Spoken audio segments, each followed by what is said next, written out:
यह कहानी है प्रकाश की। प्रकाश का एक मुर्गी बिरयानी का ठेला था। प्रकाश कुछ समय पहले तक शहर के एक होटल में काम किया करता था, लेकिन जब शहर में उसकी नौकरी चली गई तो उसने गांव आकर अपना मुर्गी बिरयानी का ठेला खोल लिया। वाह प्रकाश जी, क्या मुर्गी बिरयानी बनाई है, खाकर मजा ही आ गया। कल मेरी माँ भी तुम्हारे हाथ की बनी मुर्गी बिरयानी को बहुत याद कर रही थीं। एक प्लेट उनके लिए भी पैक कर दो। अभी करता हूँ भाई जी। अपनी सारी बिरयानी बेचकर प्रकाश अपना ठेला लेकर अपने घर चला गया। बहुत भूख लगी है मीरा, जल्दी से मेरे लिए खाना परोस दो। खाना तैयार है जी, आप बैठिए, बस अभी आपके लिए खाना लेकर आती हूँ। मीरा प्लेट में रोटी, चावल, सलाद और सब्जी डालकर अच्छी तरह से परोस कर लाती है। तभी उस सब्जी को देखकर प्रकाश कहता है, अरे मीरा, मैंने तुमसे सुबह ही कहा था कि आज रात के खाने में गोश्त मत बनाना, लेकिन तुमने फिर से गोश्त बना दिया। हर रोज गोश्त खा खाकर अब मेरा मन भर गया है। अरे ये गोश्त नहीं है जी, आप एक बार खाकर तो देखिए। प्रकाश उस सब्जी को खाता है तो उसे स्वाद में वो सब्जी बिल्कुल गोश्त की तरह ही लगती है। क्यों झूठ बोल रही हो मीरा, ये गोश्त ही तो है। हा, अरे खा गए ना आप भी चकमा। ये गोश्त नहीं है बल्कि सोयाबीन है।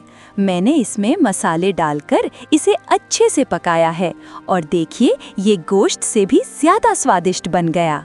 सोयाबीन की सब्जी खाकर प्रकाश के मन में एक बात घूमने लगती है।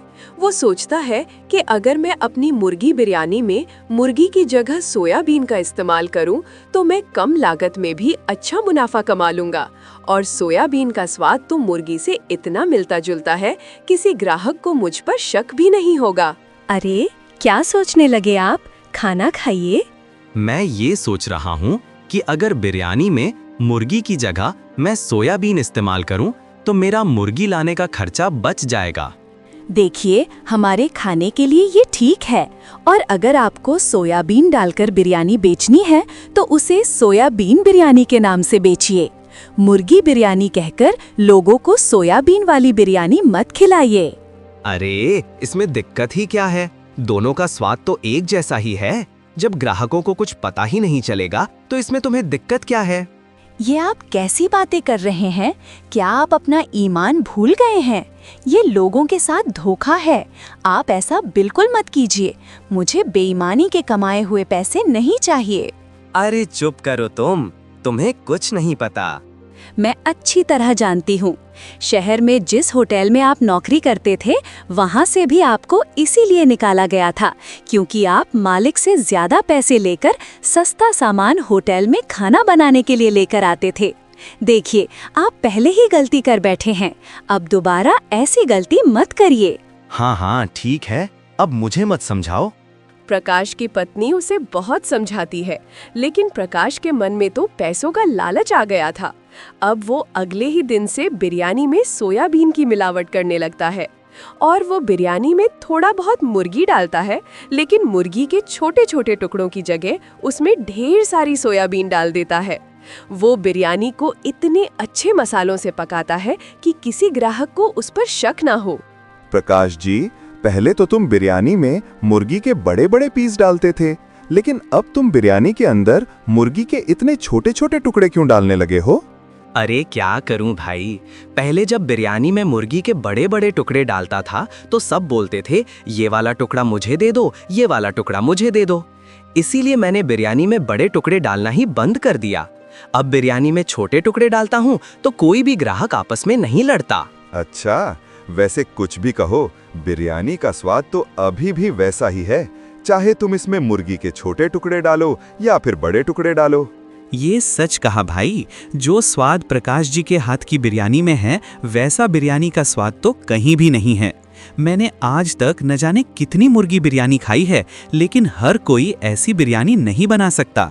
मैं दूसरे कस्बे से प्रकाश जी के हाथ की बिरयानी खाने आता हूँ, तो सोच लो इनकी बिरयानी में कितना स्वाद है। ग्राहकों की तारीफ सुनकर प्रकाश का लालच और बढ़ जाता है। उसने बिरयानी के दाम भी बढ़ा दिए।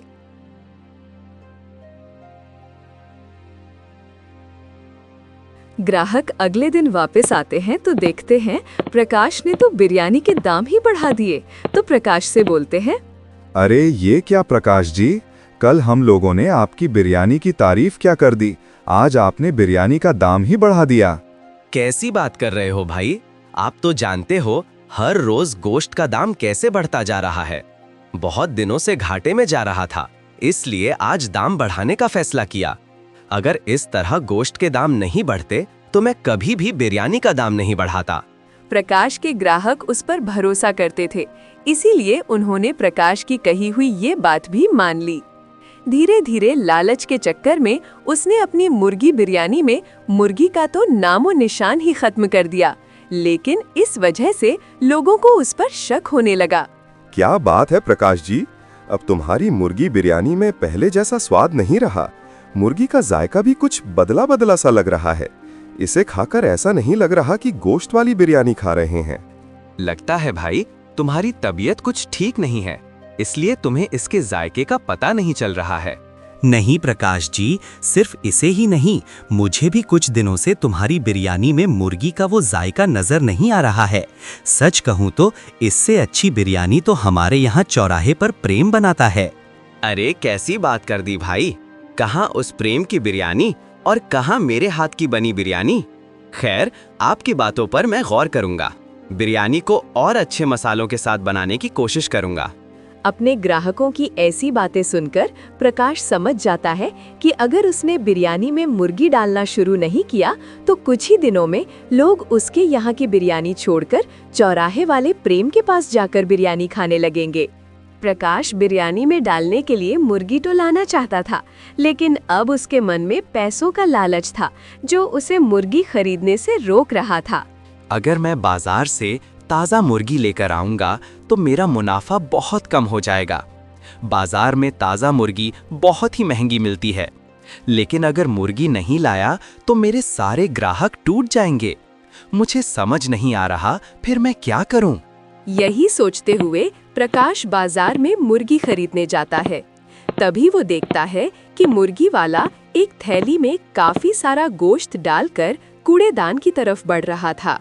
अरे भाई, आप इस गोश्त को कचरे में क्यों फेंक रहे हो? अरे भाई, ये गोश्त तो पुराना हो गया है, किसी को बेचूंगा तो खाकर उसकी तबीयत खराब हो जाएगी, इसलिए पहले ही अलग करके कूड़े में फेंक देता हूँ। अच्छा, एक काम करो, तुम इसे फेंको मत, तुम कम दाम में ये मुझे दे दो। मेरे घर के पास बहुत सारे कुत्ते हैं, मैं उन्हें उबाल कर खिला दूंगा।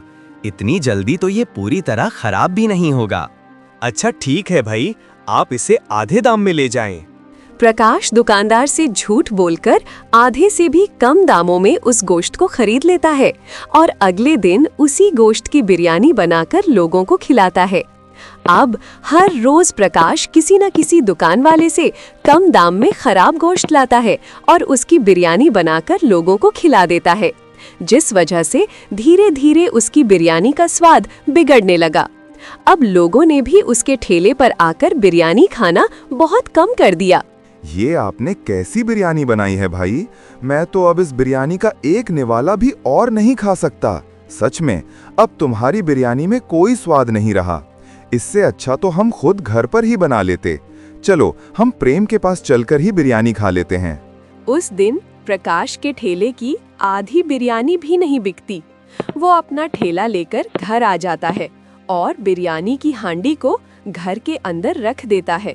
उसकी पत्नी उसके लिए खाना परोसती है तो वो खाना खाकर जल्दी से सो जाता है। मम्मी जी, ओ मम्मी जी, मेरा बिरयानी खाने का बहुत मन कर रहा है, मुझे बिरयानी खाने को दो ना। बेटा, मैंने तो बिरयानी नहीं बनाई, तेरे पिताजी के ठेले की हांडी वहाँ रखी है, जाकर देख ले उसके अंदर बिरयानी बची है क्या। प्रकाश का बेटा सोनू हांडी में देखता है तो उसे काफी सारी बिरयानी बची नजर आती है। मीरा हांडी में से बिरयानी निकालकर उसे खाने के लिए देती है। सोनू बड़ा ही खुश होकर बिरयानी खाता है, लेकिन बिरयानी खाने के थोड़ी ही देर बाद उसके पेट में अचानक दर्द उठता है। मीरा और प्रकाश उसे तुरंत लेकर डॉक्टर के पास जाते हैं। देखिए, खराब खाना खाने की वजह से आपके बेटे को फूड पॉइजनिंग हो गई है। अच्छा हुआ आप उसे समय पर मेरे अस्पताल में ले आए, वरना उसकी तबीयत बहुत ज्यादा खराब हो जाती। आप उसके खाने पीने का जरा ध्यान रखा कीजिए। बाहर का कुछ भी खाने पीने को मत दीजिए। लेकिन डॉक्टर साहब, मेरे बेटे ने तो बाहर का कुछ नहीं खाया। मेरे पति ने जो अपनी दुकान के लिए बिरयानी बनाई थी, उसी में से बची हुई बिरयानी खाई है। शायद उसी से इसकी तबीयत खराब हुई है। हो सकता है कि वो बिरयानी खराब हो गई हो। आगे से जरा इसके खाने का ध्यान रखना। अभी आपके बेटे को ठीक होने में कुछ दिन का समय तो लगेगा। उन्हें ये सब बताकर डॉक्टर वहाँ से चले जाते हैं। तभी मीरा प्रकाश से कहती है, अरे, मैंने तो बिरयानी को सूंघ कर देखा था। महक तो बिल्कुल ताज़ा लग रही थी। सच सच बताइए, आपने बिरयानी में क्या मिलाया था? अपने बेटे की ऐसी हालत देखकर प्रकाश बहुत परेशान हो जाता है और वो मीरा को सब कुछ सच सच बता देता है। मैंने आपसे पहले ही कहा था, बेईमानी का एक भी पैसा इंसान को पचता नहीं है, लेकिन आपने मेरी कोई बात नहीं सुनी। अगर सोनू को अस्पताल लेकर आने में हमें थोड़ी देर हो जाती तो न जाने क्या हालत होती। मुझे अपनी गलती का एहसास हो गया मीरा। मैं चंद पैसों के लिए लोगों की सेहत के साथ जो खिलवाड़ कर रहा था, ऊपर वाले ने मुझे अच्छा सबक सिखाया। ये कहते हुए प्रकाश की आंखों से आंसू गिरने लगते हैं। उस दिन के बाद से वो बिरयानी बनाने में कोई मिलावट नहीं करता, बल्कि फिर से लोगों को ताज़ा गोश्त की बिरयानी बनाकर बेचने लगता है, जिससे उसका काम फिर से अच्छा चलने लगता और वो दिन प्रतिदिन तरक्की भी करता।